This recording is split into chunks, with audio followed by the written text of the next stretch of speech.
Boxing Ego here. If you like this video, make sure you hit the like button and also subscribe to the channel and hit the bell icon on the top of your screen to get notified when the latest new content drops. 1. Eddie Hearn accidentally exposes himself in an interview.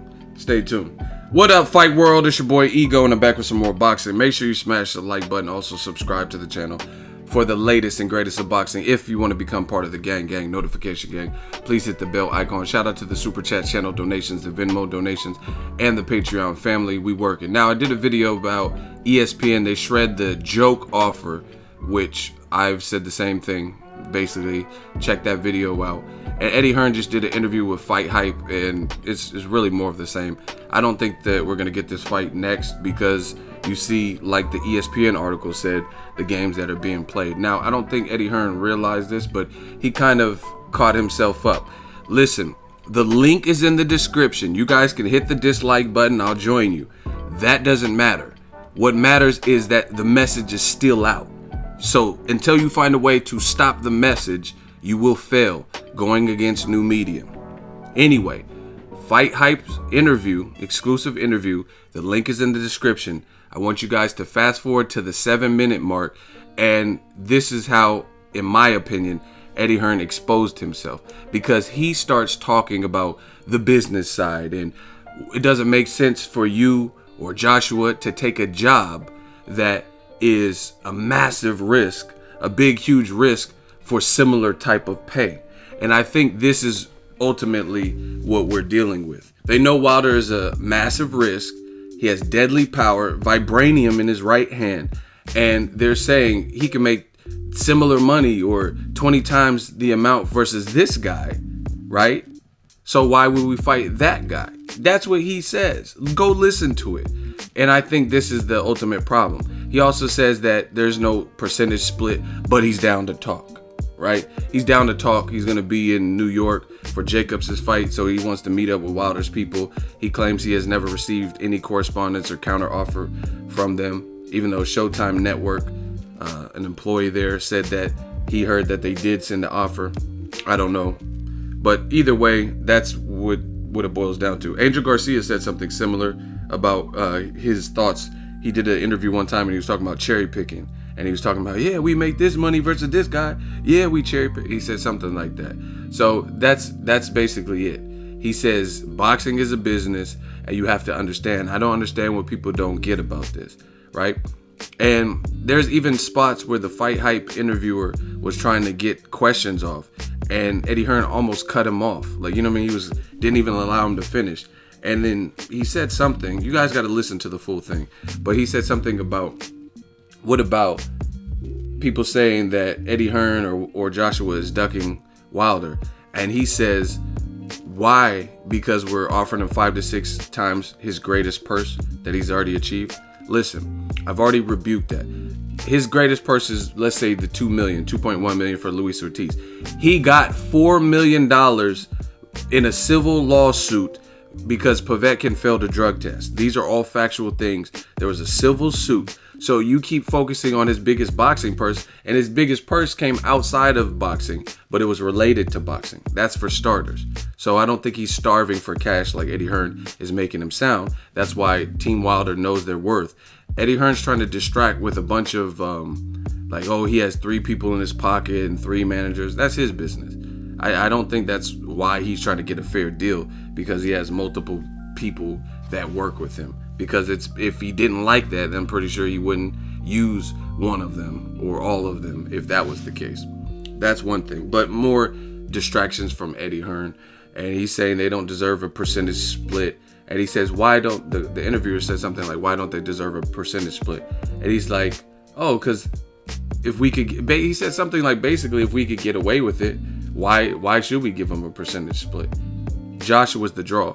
Listen, I don't know what is going on in the UK. I love the UK, but the PR for this whole fight is looking terrible, like from the Joshua side. And what I mean by that is there's too many contradicting, and he tried to like address some of the things that I've talked about, which is why'd you say the fight was 100 million in one interview? So he admits that, right?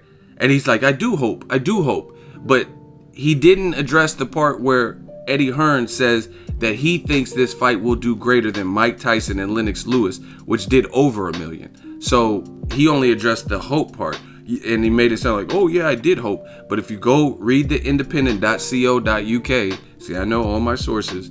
If you go listen to what he said in that interview or read it, right? He says, I do believe it will break all records, like break the record for the highest grossing current heavyweight fight, Mike Tyson versus Lennox Lewis. So that means you believe that it'll be over 100 million, because that's what that fight did, 112 million, right? So there's no excusing that. So why sound all pessimistic and, oh, Wilder doesn't have proven pay-per-view numbers? Why be so pessimistic now? You're switching from what you said, because you know the people are calling you out and it doesn't make sense anymore. Listen, it doesn't look like the fight's going to be next. They're talking about meeting up, but still no percentage split. We all know that's the new age way to avoid a fight, by not guaranteeing them. And I've already explained this, and I'm going to keep explaining this. And just go look at the Fight High video. Look at the like to dislike ratio. You'll understand it. The thing with the percentage split is, if you are really not confident that a fight is going to do well, wouldn't you be more inclined to offer a fair percentage than a flat rate? Because a flat rate means you have to pay Deontay Wilder X, Y, and Z. He's going to get almost $13 million even if this whole event flops. So from a business, since Eddie Hearn is trying to insult people's intelligence, from a business perspective, explain how it makes sense to cash someone out a guaranteed lump sum, win, lose, or draw, success or flop.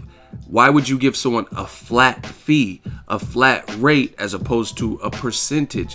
Because a percentage means you get a percentage of the pot generated, versus a flat fee is if it sells 1 million, you have to give Wilder 12.5 million, which is bad for business. So let's hear Eddie Hearn explain and rebuttal that. Why you would give someone a flat fee as opposed to a percentage, when if the event fails miserably, you're owed or entitled to give that person $12.5 million, or as Eddie Hearn calls it, 5 to 6 times Wilder's greatest purse, regardless. So you have to, with your numbers and calculations and forecasts, you have to believe that you'll be able to pay for an event like that. You'll be able to pay for a salary like that. Otherwise, you wouldn't do that. You wouldn't just give someone, hey, I'll give you just this lump sum of money, shut up. You would say, hey, here's a percentage. We'll give you 30%. You know what I mean? So if the event fails, you're only getting 30% of a failed event. If the event is massively successful, then you're getting 30% of a massively successful event. That's how that works. Prove that wrong, right? Let's hear Eddie Hearn rebuttal that. Why you would initiate a flat fee if you are so pessimistic that the numbers won't do well. Because if it flops, like I said, that means you're overpaying someone. So Eddie Hearn keeps telling in interviews the notion of we've had to overpay Charles Martin and Dominic Breazeale and all these guys. So if you're not in the business of overpaying from a mathematical business perspective, the flat fee, that shoots that out of the water, because there's a chance if it does as poorly, since you don't know Wilder's numbers, you don't know what Joshua would do in the States, you don't know what they'll do collectively, then that is bad business, because there's a greater chance that if you feel the event will fail, that you're going to overpay someone. End of story. So yeah, Team Joshua is looking real bad. The walls are closing in real bad. It's not even like, the more they try to explain, the worse it gets. And new media, we're going to stay on the case, keep talking about it. You guys go watch this interview. It's crazy. It's crazy to say that he doesn't get a percentage split. He gets a flat fee, but you still want to meet face to face, but they're saying they want the fight. You know what I mean? And then like, here's another PR contradiction, where they gotta go watch all the interviews they've done in recent memory and study what they've been saying, because it's not adding up. Right? For example, Eddie Hearn also said this in this interview. He says basically they're not in a position to tell us shit, because we're the A side, we bring the numbers, and they can't dictate terms to us. They can't give us an offer, so to speak. because we're the A side, which is what I've been telling people. And you motherfuckers are in the comment section telling me that, oh yeah, if Wilder really wanted to fight, why doesn't he send him an offer? You shit house, right? That's what y'all were telling me. Now they've switched it to they're not in a position of power to make us an offer on shit. So which one is it? Either you wanted them to make an offer. Joshua said the same thing. You either want them to make you an offer or you don't. It can't be both.